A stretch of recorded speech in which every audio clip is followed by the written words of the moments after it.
Yes, well, as we get older and older, I'm 77 right now. You can't live forever, you know. So if this procedure I'm going to have to clean the blood doesn't work, then I've got probably a few more months to make it before my kidneys shut down, you know. So that's kind of why I'm kind of going along with the interview at this time. You're seeing that what you went through is just too important for people not to know about. Yeah. Yeah. Can you just, can we start at the beginning with your military career and just walk through what exactly your experiences were? Was drafted into the military and got into the U.S. Army. After that, I was sent to the Signal Training Center in eastern United States. What year would this be? 58. I went through the Signal Training course. And at that time, I went through the radio teletype course and also the cryptography course, crypto. They had 5 instructors that were getting out of military service. So they pulled the top 5 students, and I was 3rd in the class. So I got pulled as an instructor. Now, were you at this time also working yet for CIA? No. Not yet? No. After one day, my boss came to me, and he said, how would you like to, make some extra money? And I said, oh, money is good.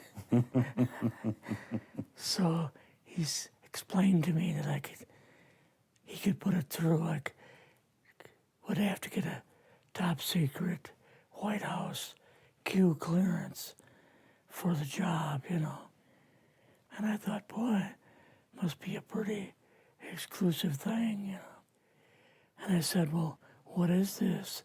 And he said that I'm director for the CIA for Eastern United States, And I said, oh, I didn't know that. And he said, you weren't supposed to. After about 6 weeks, my security clearance came through, and I got my CIA card. It was an ID card, like a credit card, where I could just go up to the door and slice it, walk right in. And my name at that time, I used a artificial name too. Never used my real name. I started working with him on the project he was on, and that was Project Blue Book, which was kind of partially a fraud. You're saying some of the Blue Book cases were, Yes. were completely fictitious? Yes.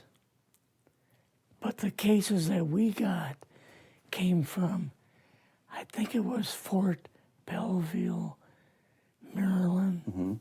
Fort Belvoir? Yeah. And it didn't come from the Pentagon, or it didn't come from CIA headquarters. But we would get reports about a certain sighting that they had in Mexico or Italy or something like that. And then we had people that would follow through on it, that would go out and interview the people to see if they were nutcases or if it was real, So they'd be going overseas frequently? I wasn't, but I always stayed statewide. But the people we had working with us from the CIA would do that. We would get like a new report probably a couple times a week. I was coming into the Army fresh off the farm, so I really didn't have much knowledge of anything, but my boss filled me in on Project Blue Book and what they had found so far. as far as Greys and aliens and the Roswell incident. How did you feel when this first got dumped on you? When you first learned about this? I was just kind of overwhelmed with all of this, you know. And I said to him, I don't know if I'm going to be able to be a judge of this type of thing. What's real, what's not, when I don't have much knowledge of it, you know. So What did he say? he said, well, we have to build the information as we go, and you'll see how this thing is working out. And then the other thing is, of course, you really weren't able to tell family or close friends, obviously. No, I couldn't tell anybody. In fact, I had to take a vow that I wouldn't tell anybody. A lot of it for 40 years, and more of it for 50 years, which is up in 2010. You're doing all this crypto work. You're looking at images, photographs, video. It's 1958, maybe the fall of 58. What happened after this? At that time, the Project Blue Book thing kind of went pot, you know. If you remember, back in those days, they kind of declared it as a nothing, you know. Mm-hmm. Right.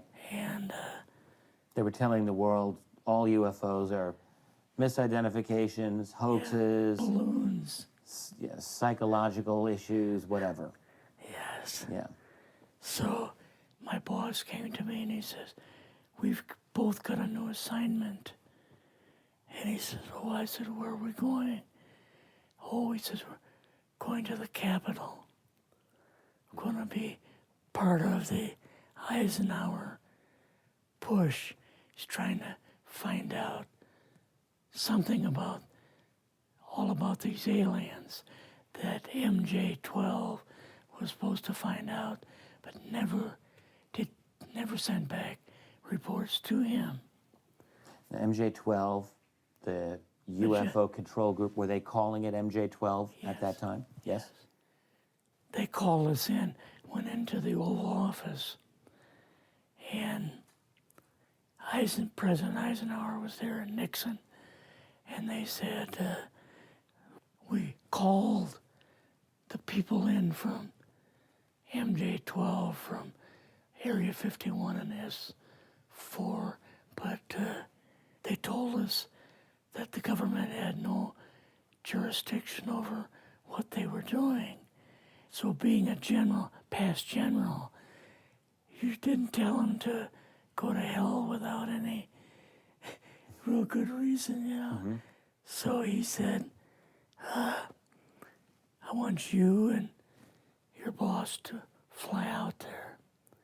I want you to give them a personal message. And he says, I want you to tell them, whoever is in charge, tell them that to get in, they have this week, coming week, to get into Washington and to report to me. And if they don't, I'm going to get the First Army from Colorado, and we're going to go over, we're going to take the base over. I don't care what kind of classified material you got.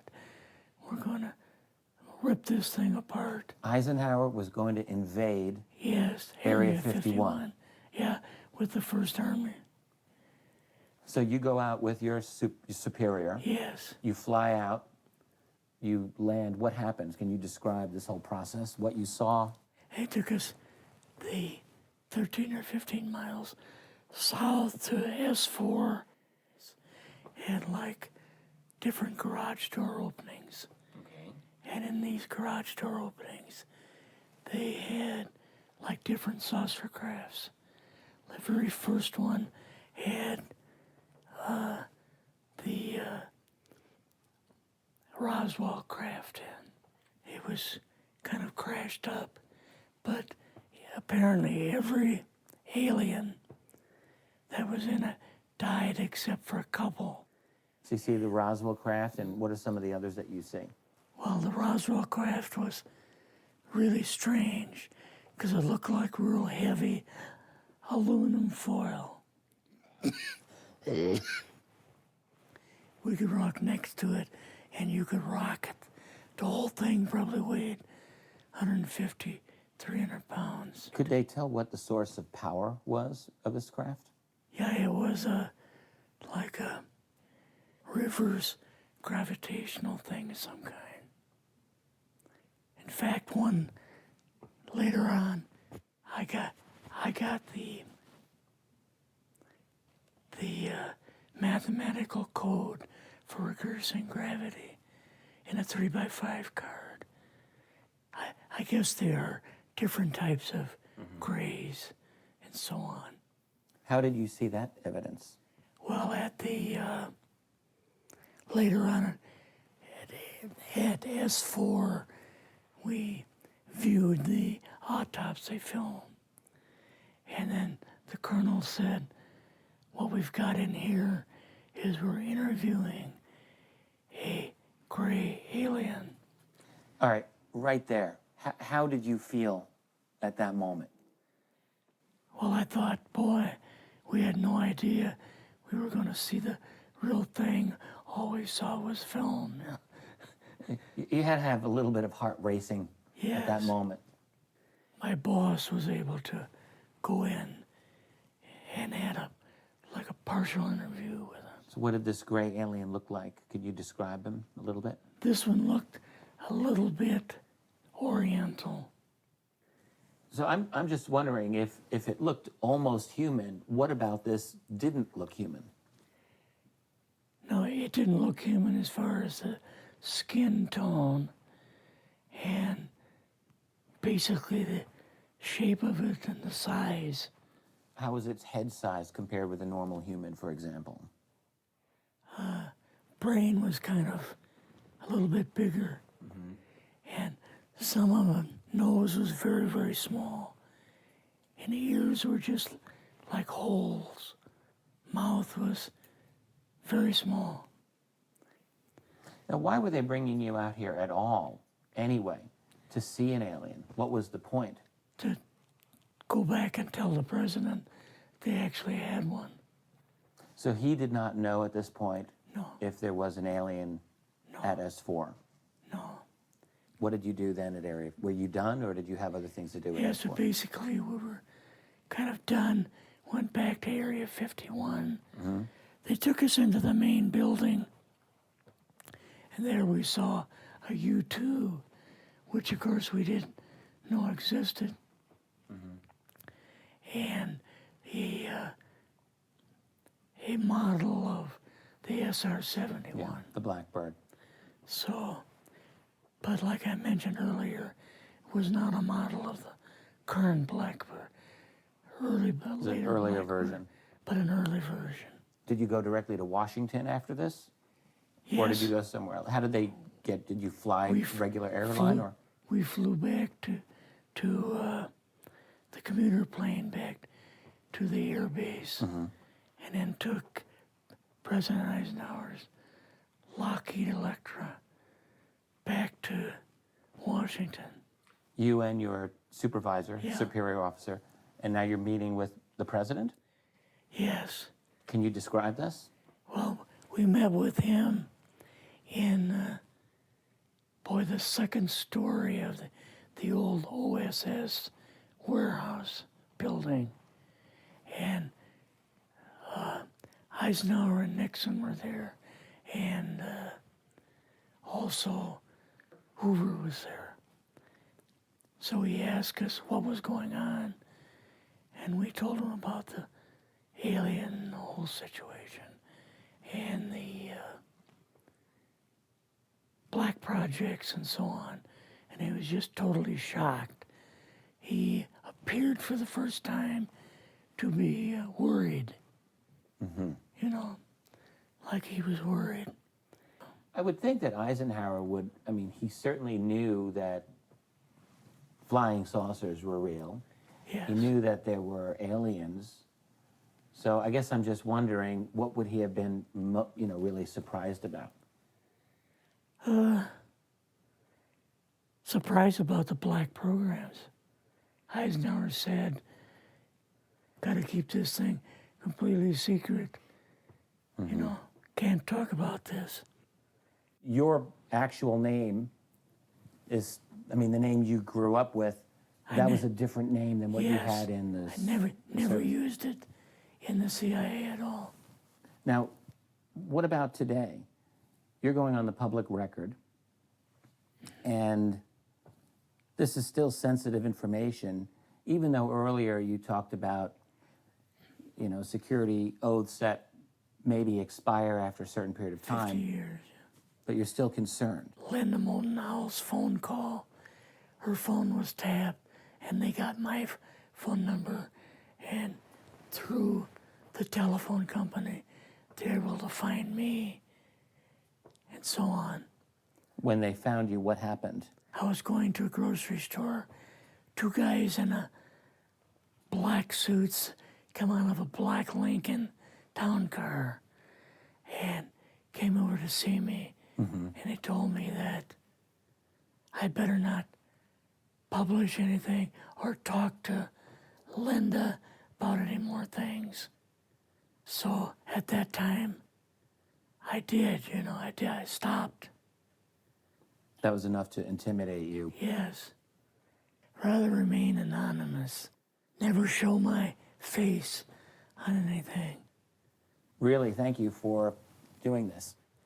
Yes, this was, I guess, kind of a good idea because I feel much better having talked about it. I kind of feel like there's a load off my shoulders Really? because I had an awful lot of secrets that I had kept over the years.